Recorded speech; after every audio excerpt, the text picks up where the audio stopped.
All right, as promised, I'm going to do a Star Wars miniatures game using the Rebel Storm kit. We're going to do a rescue mission. You see Leia there in the detention block with 100 points for each side. So we have the Rebels here with Luke Skywalker, Rebel, Han Solo, Rebel Pilot, Chewbacca, Rebel Commando, and Elite Rebel Troopers ×2. And we also have for the Empire, we have Heavy Stormtrooper, 1 Snow Trooper, Grand Moff Tarkin, 3 Stormtroopers, and Darth Vader Dark Jedi, who will also be interrogating Leia with Grand Moff Tarkin. All right, so for initial setup, 2 pieces are obvious. Grand Moff Tarkin is going to be here interrogating Leia, and then he'll be backed up by Darth Vader, of course. Probably just about like that. Now, of course, when you're solo playing, you're going to want to take all these guys and put them right here so that as they infill, it's going to be very difficult for them. So we can't do that. We're going to have to do some random rolling. I got a little dice system I use to place these guys randomly, but it still has to make sense. So what we do, put a little dice tower here, and these are going to be our probability dice here. The reds will be no, the other colors will be yes. And what you do is you, if you want something even, where it's kind of even odds, you do 1 of each. And if something looks more probable to go one way or the other, like let's say for yes, you just put more of those guys against 1 no, or something like that. So we'll figure that out. Next, it makes sense to have at least 1 of these stormtroopers also accompanying them. So that's going to be pretty high probability. So we'll go 3 of these versus 3 yeses versus 1 no, and see if we can put another stormtrooper in this area here, either out in the hallway or right close. No, we can't put him there. I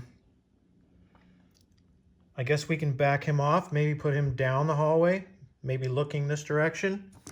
Let's see if we can get that. Okay, so the yes wins here against the no of a 4. So we can put 1 stormtrooper right about here, I suppose, looking down the hallway. Notice that we have walls here, so his line of sight is going to be blocked. There's a big, long wall here. There is a wall there and a wall here.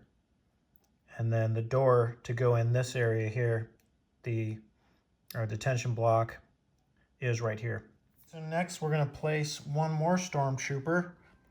And in the cargo bay here, we'll just go even, yes, no, to see if there's a guy in there. And there is. Yes says 5, no's 2. So we'll put this guy in the cargo bay.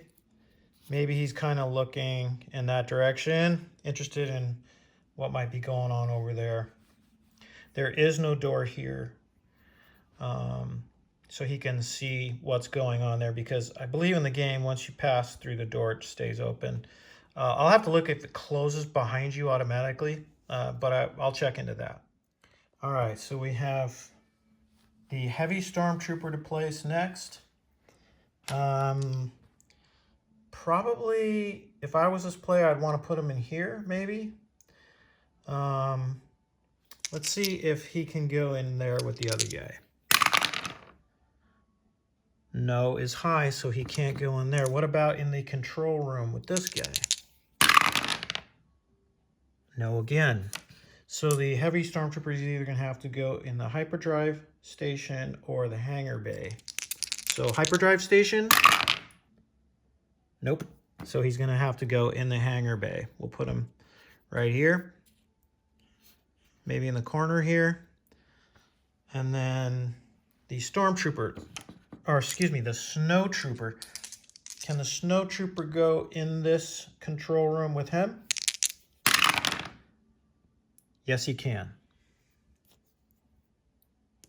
So you got a little gaggle of guys here, maybe talking about what's going on over here. One guy looking on, and one guy just stationed in the hangar bay with a captured X-Wing. Let me just look. It'd be nice if they had TIE Fighter, but I don't think I have a TIE Fighter card. So it's a captured X-Wing, and maybe we'll say that as a secondary goal in their mission. Now, of course, the first would be to rescue Leia, but then also to destroy or somehow maybe Luke can get in this X-Wing and also take it when they leave. One last thing, I promised I was going to look up the door rules. So doors can open and close during the course of a skirmish. An edge that's a door has light blue squares along it. Doors are closed and considered walls unless they are open. And there you can see the light blue edge that they're talking about. Okay, so opening a door becomes open at the end of any character's turn when a character is adjacent to the door. An open door has no effect on movement, line of sight, or cover. It's effectively not there anymore. So it looks like the character has to be adjacent to activate it. And since Vader is adjacent to that door, it would be open. So this guy would be able to see what's going on in there. And anybody with a line of sight coming from the hangar bay could also see all the way to those characters there. One other note, I said earlier there's walls here, and this wall actually extends all the way down. So these guys, like this guy, if something were happening over here, these guys would have to come all the way around. There's no doors through this whole thing. I considered flipping this around and having these corners have walls, but I kind of like the idea of making this kind of partitioned off in a way that's going to benefit the infiltrators, because this is going to be a tough mission.